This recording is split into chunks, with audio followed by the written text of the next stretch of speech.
Hello, algebra students. So today we're going to introduce ourselves to Chapter 7.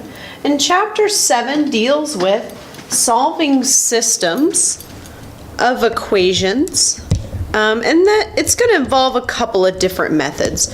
So if you're familiar with the work that we've done previously, if you're comfortable with graphing linear equations, that's going to make this system much easier for you. So if you're having trouble still with graphing lines, please be sure to ask questions, because graphing lines and dealing with the parts of a line, those things are going to make this section much easier. So let's get started. So 7-1 is about solving systems of equations by graphing. So we're going to specifically graph a bunch of lines to find a solution to them. So our first objective is to solve systems by graphing. And our second objective is to analyze special types of systems. So systems of linear equations, what is that? Two or more equations together, two or more linear equations together form a system of linear equations. So what might that look like? That might look like y plus x equals 2, and that might look like y equals 2x plus 1. Those are two different linear equations, and together they're going to form one system. So a solution of the system of linear equation, that's an ordered pair in a system that makes all of the equations true. So you notice that in this previous system there's an x and there's a y. So an ordered pair, or an xy coordinate, that I could plug in and both of these equations would be true. Let's get started with our first example. So example 1 is solving a systems of equations. So we're going to solve this by graphing. Here we're given two different linear equations, and I drew them in different colors because I want you to see their lines. So let's just start by graphing this first one here. Y equals 2x minus 3. We know that this is in slope-intercept form, so we can start by graphing the y-intercept, which is -3, 1, 2, 3. And then we can use the slope, or m, 2 over 1, to graph the second point. So rise 2, and then over 1. And I can draw this line now. Oh, it's a bad line. So when you're doing systems of equations, it's really helpful to be very accurate on your lines. That's going to help make these solutions come out much easier. Okay? So let's do the second one. Y equals x minus 1. So again, this is in slope-intercept form, and we can start by graphing our y-intercept, or -1. We know my slope is positive 1 over 1, so up 1 over 1.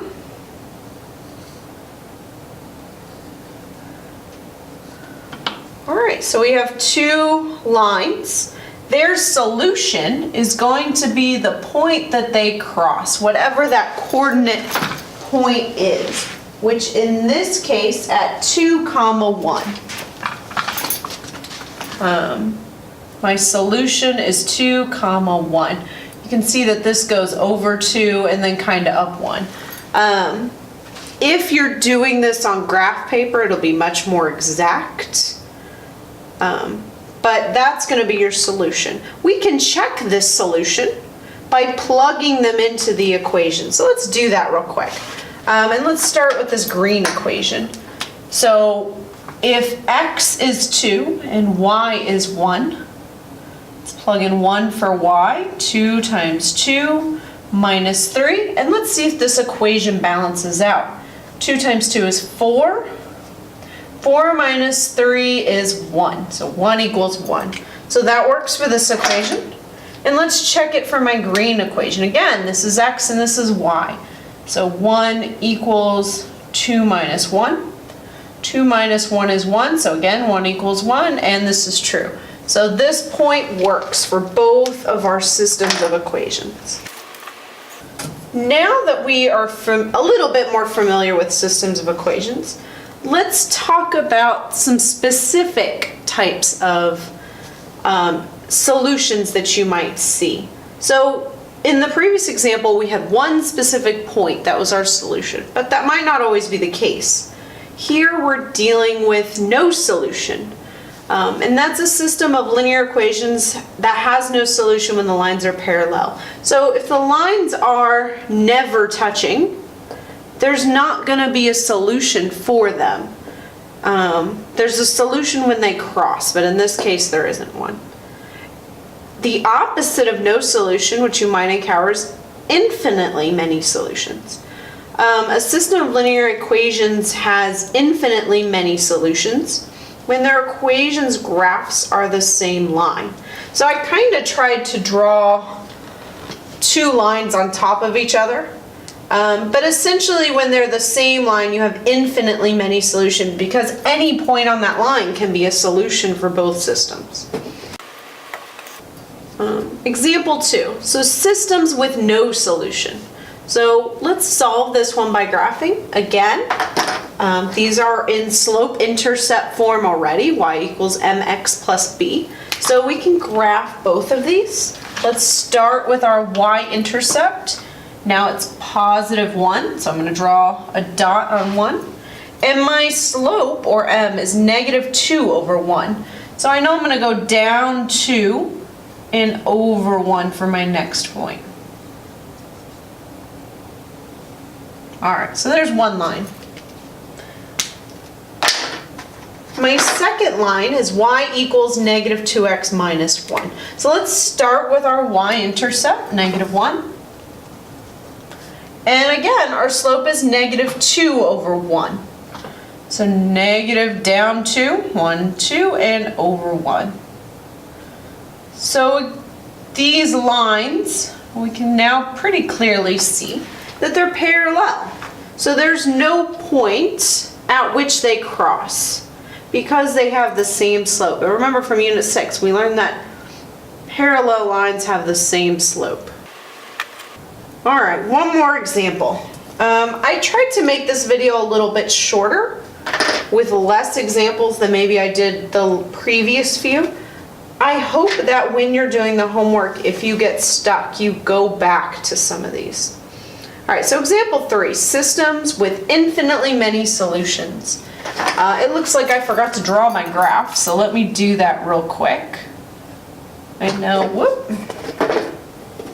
this isn't quite as nice as the other ones, but we'll make it work. All right, so we're going to solve these by graphing. Let's look at this first one, 2x plus 4y equals 8. Well, I can graph that in standard form, and I can do that using the x and the y-intercepts. So let's figure out what x-intercept is by covering up the 4y. So we get 2x equals 8, divide by 2, x equals 4. So we can go ahead and graph that point. 1, 2, 3, 4. And then what does y equal? Well, we'll just cover up 2 and solve for y. So 4y equals 8, divide by 4, y equals 2. So another point on 2, and we can graph this line. All right, so there's one line down. I'm going to go ahead and erase this so I have a little bit more room, but if you need to rewind the video, please do so. All right, y equals negative 1/2 x plus 2. Well, let's start by graphing our y-intercept. This is in slope-intercept form. We're going to start at positive 2. Well, it looks like I might already have one solution. And what's my slope? Negative 1/2. So down 1 and over 2. Uh-oh, they're the exact same line.